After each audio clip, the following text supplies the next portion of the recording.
2, 1.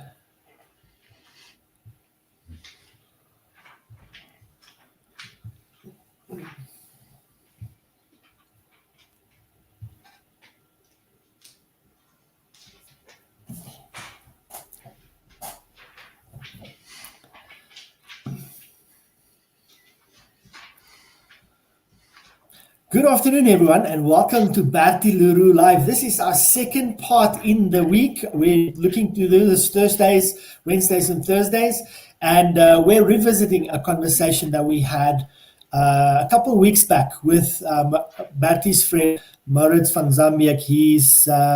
They were talking about masterminds, and we enjoyed the conversation so much that we decided that we want to revisit and focus just on this specific topic. Good afternoon, Bertie. How are you feeling? I'm doing very well. It's nice to have power in my own office with my own equipment for a change. Yes, and so it's a big blessing for us to bring you this session today because we're working with everything that's going on around the world and in this country, and we're bringing you this. So I know there's a deep appreciation for what we're doing and for what you're bringing to the table. We've got a special guest today, as I mentioned, and it's Maurits van Sambeek. He's going to come into the studio right now. Good afternoon, Maurits. How are you doing? Doing very well. Yeah, nice greetings. That's wonderful. From the Netherlands. A beautiful summer day here, so it's awesome. I think here in my studio here in Bonero Park, next to the airport, I think we've got 7 degrees. Bertie, I don't know what the weather's like that side, but I see with Bertie's wearing a jacket, so I'm assuming it's also on the cooler side. It is a good and a nice winter day out here in Pretoria. Outside in the sunshine, it is obviously fantastic. You know, it is short sleeve weather, but when you're in your office, then it is a bit chilly. So that's why I've got a jacket on, and also because I have a jacket. And I read reports this morning, Bertie, that the jacaranda blossoms are blossoming in Pretoria already. So we might see the seasons change sooner than we think. Let's get to today's topic. As I mentioned, Maurits, Bertie had so much fun in the last conversation that we had amidst all the challenges that was in that session, that we decided that we want to engage with you deeper on the subject of only masterminds. I think you have a lot of value to give with that. So with that, I hand over to Bertie to start the conversation. Thank you, Bertie. Over to you in this studio in Centurion. Thank you, Ivan. And Maurits, here from my side, it's always nice to see you. It's always a pleasure to talk to you and pick your brain. And as Ivan said, we had a lot of fun when we spoke to you last time round on mastermind and leadership. And leadership is still first and foremost in my mind. But today we want to concentrate on masterminds. And I know when it comes to masterminds, Napoleon Hill wrote a lot about masterminds, but when it comes to the current masterminds, you are quite an experienced person in that field. So I'd really like to talk to you about masterminds and what it entails and how it can benefit all of us, companies, individuals worldwide. So I don't know whether we have given you some preparatory work so that we don't surprise you with a question, and I thank you for that. Anything from your side before we start? It's an honor to be here. That you invited me as a guest on your show, and it's always wonderful to have a conversation with you. You're a bright mind and inspiration, and in a way also a mentor for me. So I look forward to this conversation, and in the spirit of the mastermind, I think we will reach some great new insights, maybe surprising as well. But that's part of what a mastermind also can bring. So yeah, we can dive into it. Thank you. Thanks very much, Maurits. Always a pleasure. Yes, so let's start off and kick off with what the definition is of a mastermind. And then, I mean, we can go to the textbooks, but from a practical point of view, that's why we have you on the show, that you can give us your definition and perspective as to what masterminds are all about. Well, and I, of course, also studied Napoleon Hill's chapter on masterminds oftentimes. And what I learned from it, my definition would be very much in line with that where two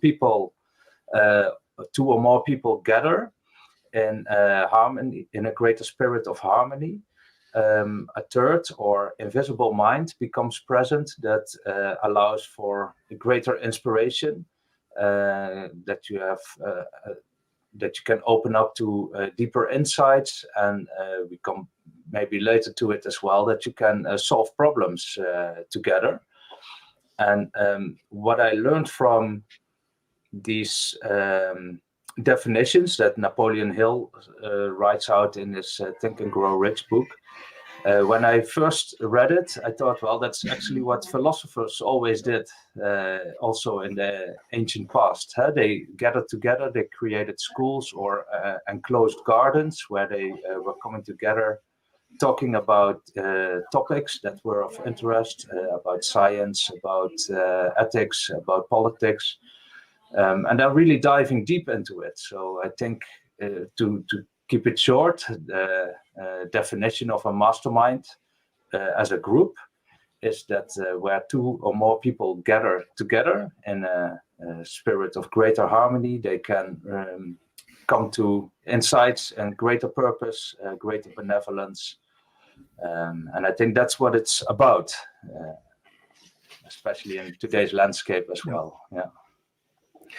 Thanks, Maurits. We will talk about, the mastermind and the tools that I can use in terms of one of the key ones that you've just mentioned is problem solving.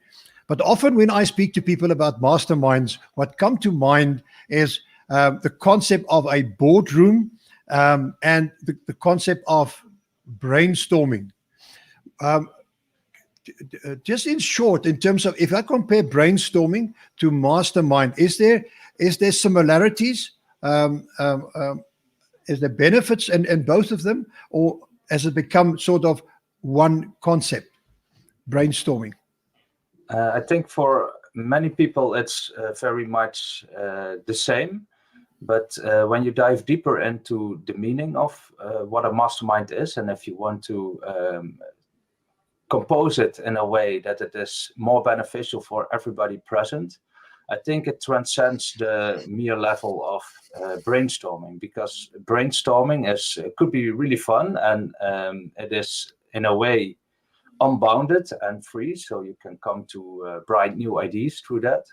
But with masterminds, when you I came up with the concept of structural free thinking. So when you do that brainstorming as an element within a mastermind setting, then it could be more purposeful, then it could be more directed and elicit more goal-oriented thoughts as well. So I think it's important to discern between mere brainstorming and masterminds in the way that brainstorming is just a free riffing off and coming to ideas, but when there's no deeper purpose behind it, or when it's not structured or directed towards a specific purpose or outcome, then a lot of people could have, after a meeting as that, then they could have something like, what did we actually do? We have all these quite cool thoughts and ideas, but what now? What can we do with it? And I think masterminds can give that add-on value to that. So then, I fully agree to that. My experience often of brainstorming exercises is the outcome very much depends on the facilitator. And then often in organizations, you'll find that the CEO will take the lead and take the chair and facilitating a brainstorming exercise. And at the end of the day, the results is exactly what he wants the result to be, because then there's no free, no free thinking. Because if the thinking doesn't align to what his thinking is, he will ensure by asking questions. To clarify a a suggestion that comes from the floor, then he will mold it, and eventually, as you say, you walk away from such an exercise of brainstorming and saying, for those that participated, very little value. For the CEO, it's an affirmation of his thoughts that he got from his team, and the direction that the team should follow, and not what the team actually wanted. So it becomes a fruitless exercise, where the masterminds, as you say, it's free thinking. It is really, it's there because every person has an opportunity to speak his mind and to participate. And therefore you reach qualitative results so much better, and consensus amongst everyone. So yes, it's a fantastic tool. Now,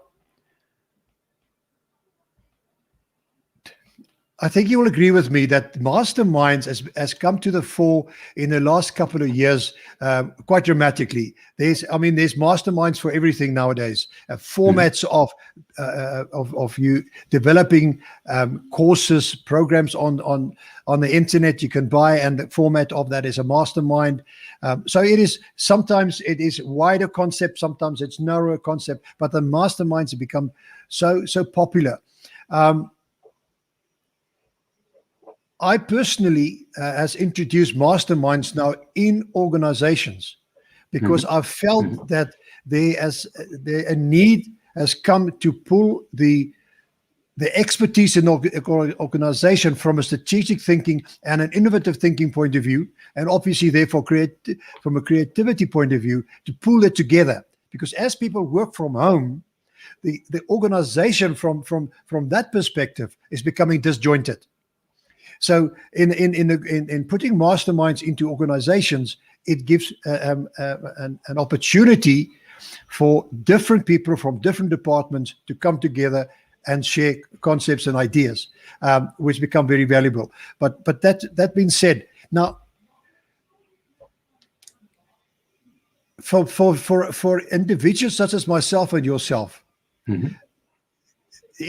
masterminds it's also a way of earning an income, because one don't just have masterminds for the fun of it. There's a purpose and there's a value, and every single person in that mastermind, because of their value add, a cost is associated with it for them, but there's an enormous benefit. So there is also an economic value in masterminds if one do it properly. Would you agree? And how do you think one should go about tapping into the economic side of masterminds?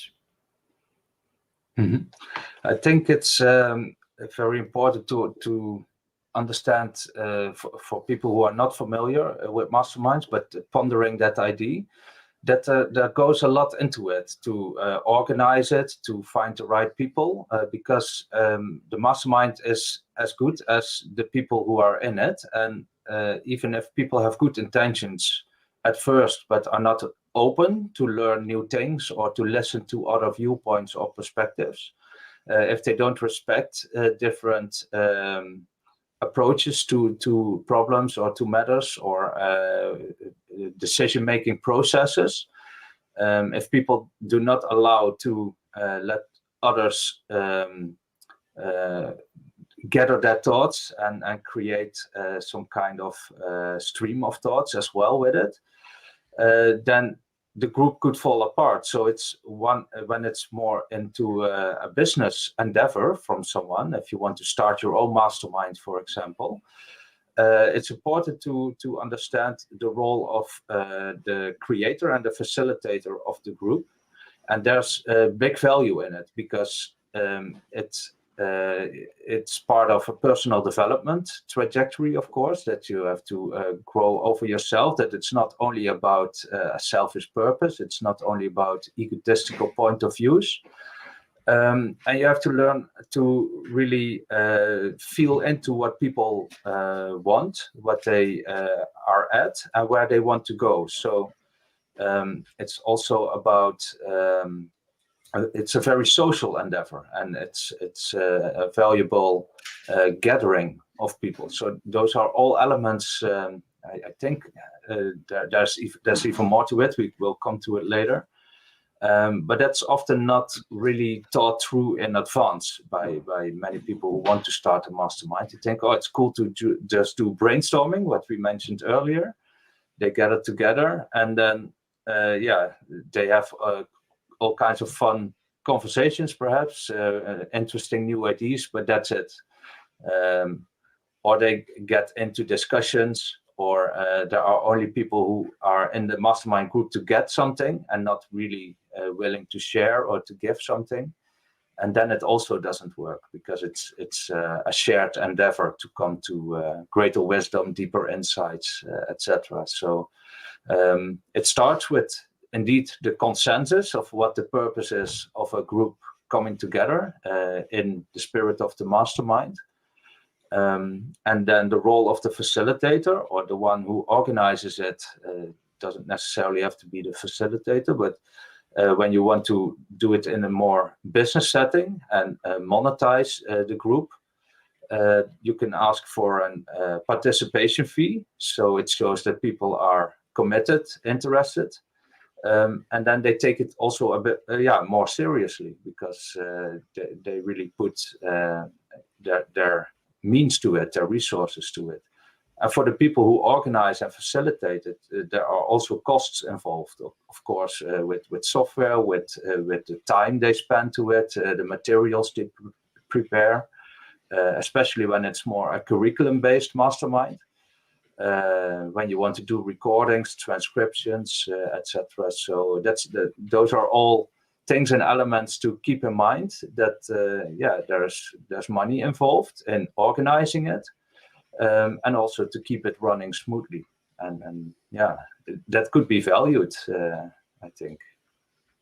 Fantastic, thanks for that insight, Maurits. Now I want to ask you a question about how many masterminds you think practically one should be involved with, and whether there is a cap in terms of that. I personally, at present, is involved with 3 masterminds. One meets weekly, one bi-weekly, and one monthly. So from your perspective, how many mastermind do you think one should be involved with, or could be? Well, in principle, there's no real limit to it. As much hours as you have in the day, you can participate in masterminds. But to start, I would say just start with one, commit to it, make it a really good group. And when you get more experience with it, what you mentioned, 3 masterminds that could tie into each other, or complement each other in those time frames, that could work really well. There's also a possibility to extend that you have a mastermind that only meets once a quarter, another one once half a year, other one once a year. But yeah, if you want to make a profession out of it and a real career, it's of course possible to have a mastermind meeting every day with someone. That's in a way what philosophers tend to do when they have meetings, when they have every day a specific group where they study text with, participate in meetings, have teachings, have lectures, etc. So there is somehow no limit to it, but I think it's wise to first start with one and make that work for yourself and with the people you do the mastermind with, that you get experienced, and then you can grow from there. Yes, so that's what I would recommend. If I may ask you a personal question, how many masterminds are you involved with at the moment as a member, and others maybe as a facilitator, as the host? I was involved in 5 masterminds before. There are a few we stopped now after a year. I'm still member of 2, and I'm creating my own new year-long mastermind. So I'm in the process of that. And then I meet with several people regularly. just to discuss topics, and that's more of a not a business mastermind, but more for the sole purpose and the joy and pleasure of philosophizing.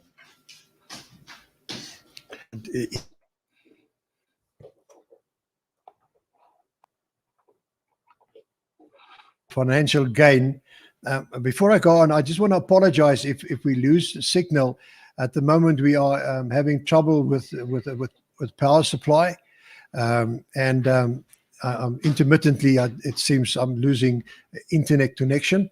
But just bear with us. My sincere apologies for that. Back to the masterminds then. So yes, you're quite right. Masterminds can have a monetary value, but it also can have an enormous opportunity to grow and meet up with like-minded people worldwide. Because we all know that those kind of interactions are really energizers, and it gives you food for thought and even help with direction in your own lives. So it's a powerful tool just to meet up and to chat.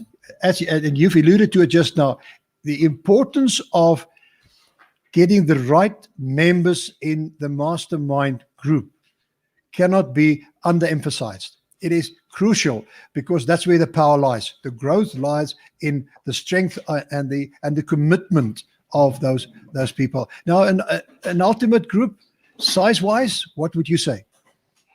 What I noticed that from my own experience, and then there's also more formalized structure given to it. So you could call it the Mastermind 5 structure, that you let a group grow to 5, maximum 6 people. But when it goes beyond that, you split up the groups.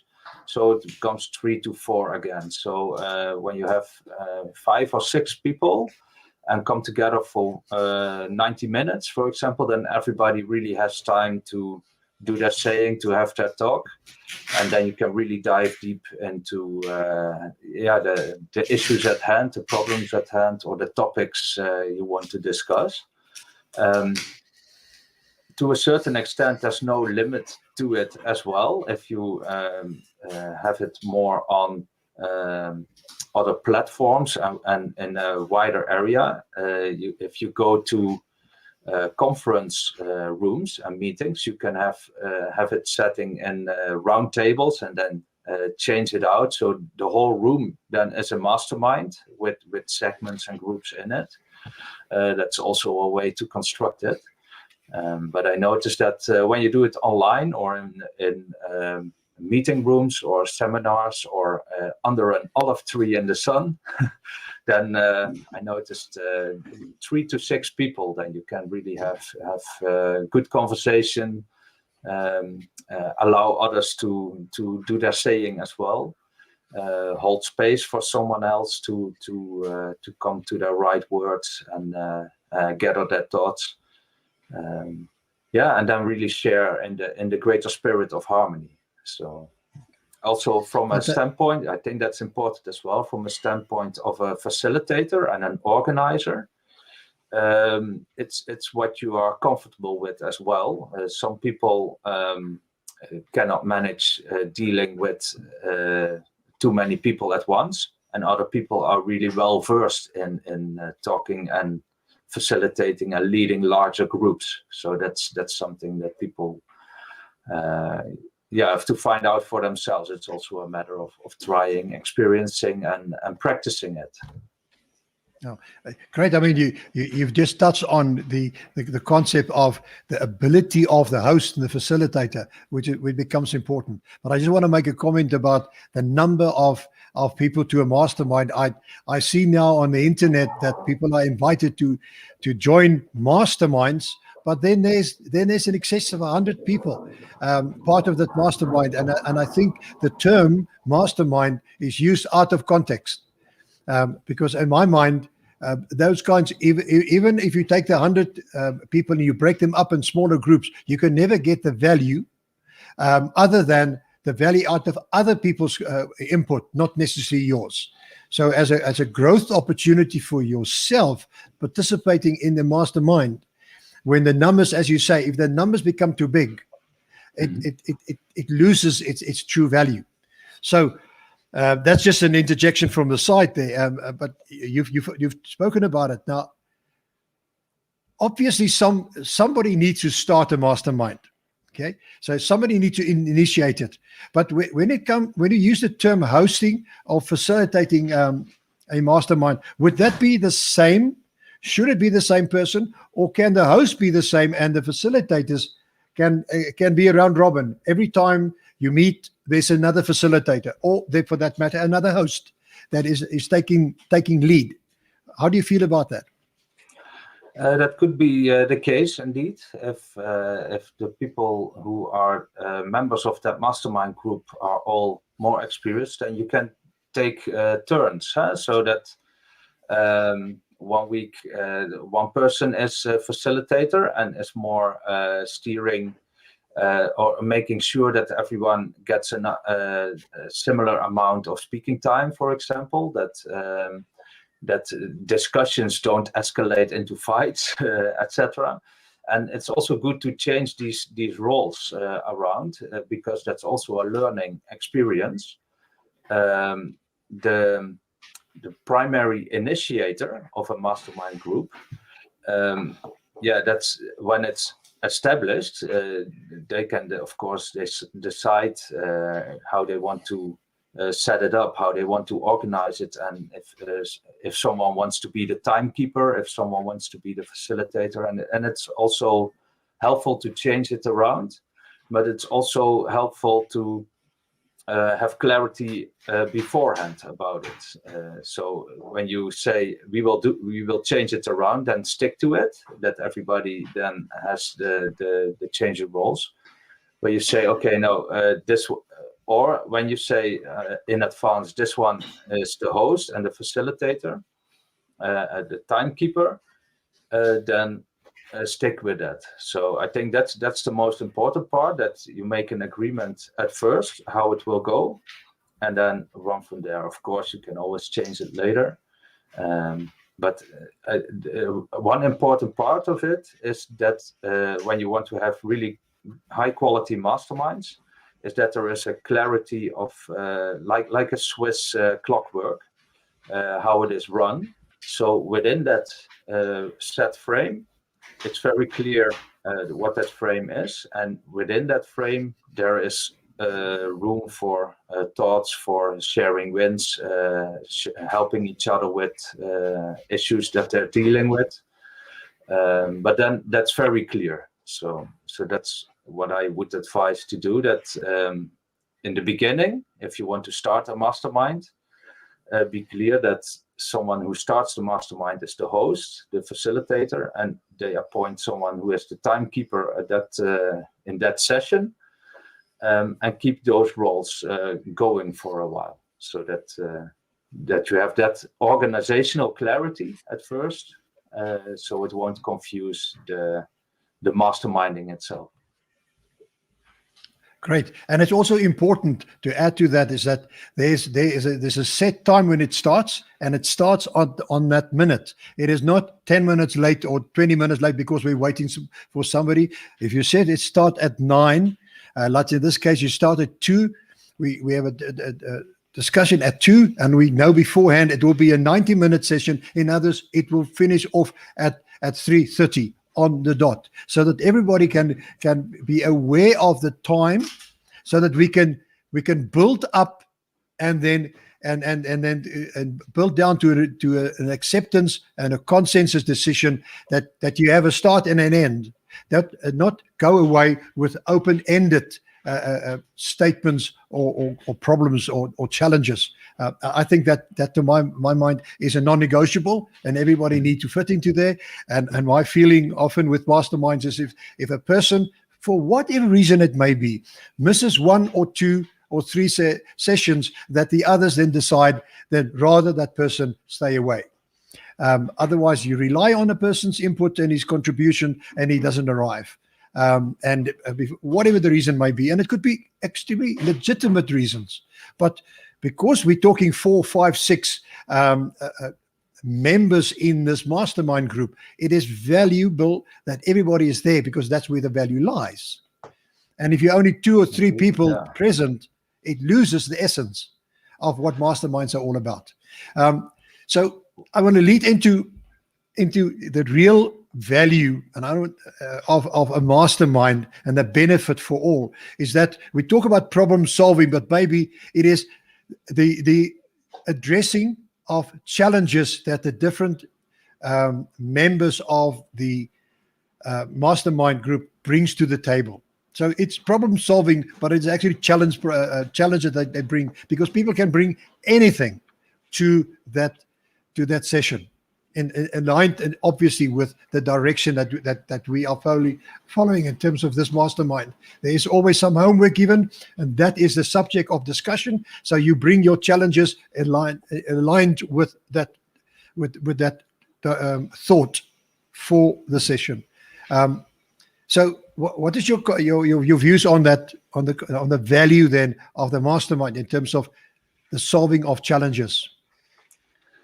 And that also, my answer would also tie back to what you previously said about accountability and being committed to it, that you, when it's 2:00 and that people show up, because to resolve challenges, and especially when it's about deeper issues or life quests, so to speak, there's oftentimes a longer time frame necessary to really resolve those challenges and issues.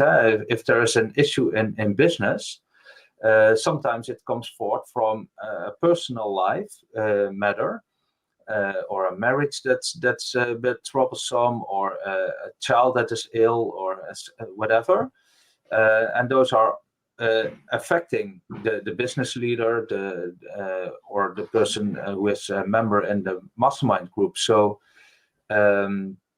it's important to understand that to resolve deeper problems and issues, and facing challenges, and understanding challenges from other people, even if you never went through it yourself, there is a specific time frame, and it's not preset, the time frame. That's in a way open. It's a developmental process as well. So to resolve challenges, to face issues,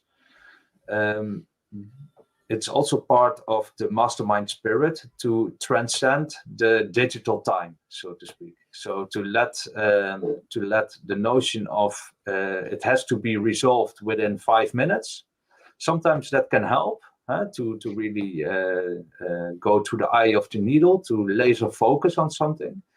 But there has to be an openness as well to understand that some challenges just need a few months, or maybe a year, to fully resolve, or maybe 10 years. If we have a mastermind, for example, on the climate issues that we are globally facing now, well, we can quickly come to ideas and insights about how it could be resolved, but to really resolve it, there's much more to it, because industry has to change, education has to change, infrastructures have to change, etc. So and it affects everyday's life of people. So then it's important to understand that some challenges need a larger perspective to deal with them. I'm glad you mentioned the personal challenges that people may have, like in their marriage and with their children or whatever, because an effective mastermind is built on trust and relationships, and that takes a while. And you've mentioned now how long a mastermind can go on, the duration of an effective mastermind, because the moment you develop that trust and a real closeness in relationships in that mastermind group, people tend, even though you said, listen, we'll start this mastermind and we'll get it going for the next 6 months, and we meet up bi-weekly, whatever. When it comes to the end of 6 months, the guys will say, can we continue, please? And that's the mastermind that I'm involved with now, that meets on a monthly basis, started in 2018. So we are now 3.5 years down the road, and I can't see that we are stopping, because there's so much going on in that mastermind, that we understand and know each other, and the sharing and the benefit that follows out of that. Because that is really we talk about free thinking, but the fact of the matter is that I come to a mastermind, and I share my concern or a challenge that I've had, and sometimes it's not even related to the subject of discussion. And I put it to the table, and I almost beg the others. And so I said, guys, I need a solution. And that is then the essence of mastermind that takes place. And people start bringing their experiences, their education, and they bring to the table. And we discuss my challenge, So you pull it apart. And the nice thing about these things is that's why we talk about problem solving, those kind of things, is that what I think about when I address a challenge and how I discuss it triggers somebody else's thoughts, and they think from a different perspective, and they bring that perspective. And as they bring that perspective, it brings another question or another solution to the table, and it expands. It almost explodes. And at the end of the day, we reach solutions to challenges beyond expectation. That my own mind cannot conceptualize it, because I'm thinking almost down a little tunnel in terms of my beliefs and my experiences. But the concept of mastermind expands that to such a big opportunity of solutions, that you reach incredibly powerful solutions that I couldn't have conceived, but the team together conceived, and that's how it moves around the table. And it's not just my challenge to resolve. It might be my time that I had a challenge, and the members assisted me to resolve that, or to make recommendations that I can follow. Obviously, next week, next meeting, I'm going to give feedback. But next time is another person. So, and that's where the powerful thing comes up, because we are not talking here about brainstorming. We are not bringing, it's not. We are adding value. We are problem solving from building on comments and inputs. You agree with that? Totally, yes. And it's about establishing a shared energy field, so to speak, of trust, of confidentiality, that has to be agreed upon at first as well. And an openness to receive unexpected ideas as well. And by sharing what you mentioned, these different perspectives, it could elicit dormant thoughts or forgotten ideas that you or experiences you had in the past. And from there, you notice, that was something I didn't really how to say it, went through in the past. That's part of a counseling aspect, perhaps, within the group setting of a mastermind.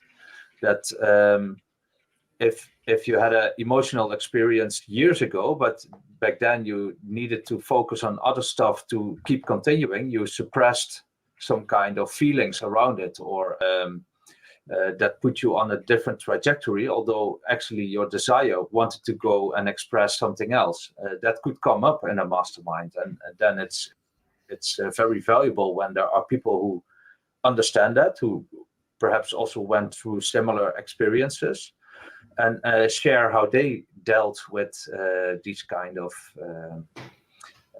things happening. When you notice what you mentioned, there's a deep challenge you're facing. You're maybe frustrated that there's no solution coming. Other people have similar experiences about frustration, about depression, about anxieties. It can then be comforting as well to hear their stories and how they dealt with it. So that's also part of a mastermind. It's not only very hardcore, hard focus problem solving, but it's also allowing the emergence of something deeper that wants to be expressed, and in the process of that, some gathered dirt along the way needs to be resolved. It's like with a pool of water that got polluted sometimes, and with a mastermind you can pour all kinds of fresh water in it, so slowly but surely the pool gets rinsed as well and cleared up. So that's a powerful aspect of mastermind groups indeed. Yeah. Love that, Maurits. So well said. In terms of the example of the pool getting, clear water over time, and the pool clears up altogether. It's not a place where you come to replace all the water. It sometimes does take time, because we don't necessarily know what is the cause of the dirty water, and maybe sometimes we need to address that first. And you also spoken about, the fact it's not just hardcore. It is much more. It becomes a family circle, and that's why the honesty and the sincerity and the high ethics that come to it. It is so much part of masterminds. It is an opportunity to grow new friendships and whatever. And I want to immediately then say, with that, having said that, it is not a network. People must not look at it as a network opportunity. It is certainly not a network. I'm not part of a mastermind to promote my business, nor to solicit business. It is not the place for a mastermind. And if that's your idea to join a mastermind, you've got it wrong, my friend. It's not a network. It's a meeting of like-minded people with a common purpose of helping each other to achieve greater heights as a person, as a leader, as a manager, in terms of the organization. It is much, much bigger than we could conceive. Even when you go into a mastermind, my experience is that I went into a mastermind not knowing anything. So I had no expectations, luckily. But if you have an expectation for a specific outcome, you're also at the wrong place. Because what you're going to expect is what you're going to try to manage the process towards, because that is human. That is just human science. We are all that way attuned. We've got an idea and we want affirmation. In actual fact, sometimes it's not. I come there and I open my heart and I put it on the table, and I'm willing and will accept to be hurt to get it right. And it's about sharing and willingness to show vulnerability as well, and not to be confused with weakness, but indeed an openness. And it doesn't mean it's haphazard. On the contrary, it's actually very purposeful, but not rigidly defined what will happen. So that's indeed it's very subtle and nuanced to explain it in terms, and that's also part what some people would then call the magic of a mastermind.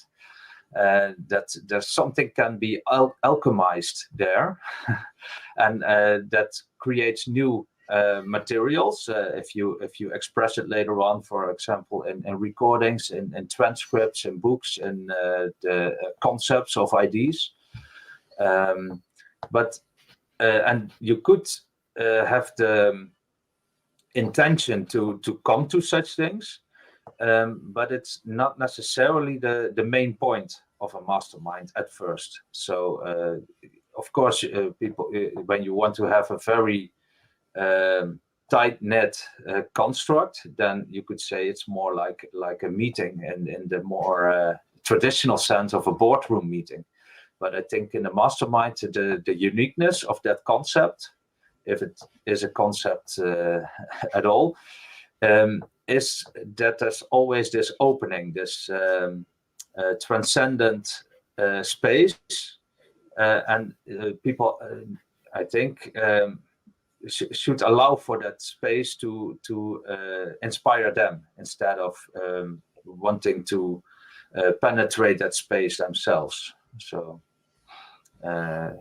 it's also a back and forth with the greater spirit, but it's what I noticed in the groups that I've been part of is that at a certain point, when everybody has dropped their guards and has opened up, then the real bright new ideas come in. The stream of thoughts arise. The bigger sharings, the breakthroughs happen.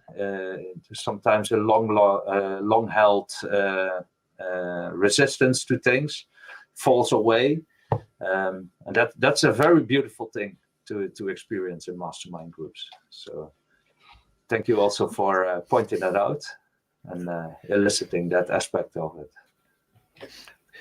Fantastic, because the last point I actually wanted to address before we summarize was really to talk about that shifting of the mindset, and you've actually said it so well just now, because that is what's happening. You don't often, and most of the times, when I have experienced it in the masterminds, I'm part of that, is that when the person that entered the mastermind day one, and how that person evolves, and that by definition, the shifting of a mindset that takes place to the person. It's just exciting to see. So as a host and as a facilitator, it really, how I see it, Maurits, and like your comment on that, is for me as just a participant in a mastermind, it becomes so clear, and it's such a great feeling. It is. I don't know how to describe it. As a philosopher, maybe you can describe it better. That shifting of a mindset, how subtle it happens and how powerful it ends up. It's a delicate thing to describe it, because it's highly subjective, of course, when it happens in a person. But the more subjective something sometimes is, the more it is part of our humanity, and there is then a connection point of being able to recognize it. So what you mentioned, that there can be difficulties to describe something, but we all have those kind of experience. We can all recognize that sometimes you want to say something, you want to you have some image in your head, a vision about where you want to go, or what you can see for yourself as a new reality. Then as a philosopher, you could say it's a confused consciousness of being, but not confused in the sense that you wander around not knowing where to go, but confused in that it's not discerned yet, that it's not expressed yet, that it's not made explicit yet. And a mastermind can help with that, because we all share these kind of experiences, these moments of an intuitive knowing, perhaps, and in the theater of the mind. That's a famous metaphor. I think that Max von Maltz uses that. A self-image we have, we can create it differently, but we sometimes it's hard to actually express that or see ourselves doing something like that. And we share similar experiences of that. But the way how we talk about it, how we express it, the language we want to cast it in, or to formulate it in, that could vary widely. And I think that's one more important lesson, or a wise insight that I had that I'm happy that I learned from doing these masterminds, is that because of that we learn more about what it means to be human. So it's a mindset shift, but also a heartfelt shift because of that, because it opens up more understanding, opens up new avenues to approach friendship, compassion, kindness. And I think that's oftentimes important in this world as well. So I think, with Masterminds as a vehicle for shifting mindsets, when that spirit of Masterminds comes more into businesses as well, that could open up wondrous new ways of global cooperation. That's. Thank you, Maurits. That was so eloquently said. I just love listening to you.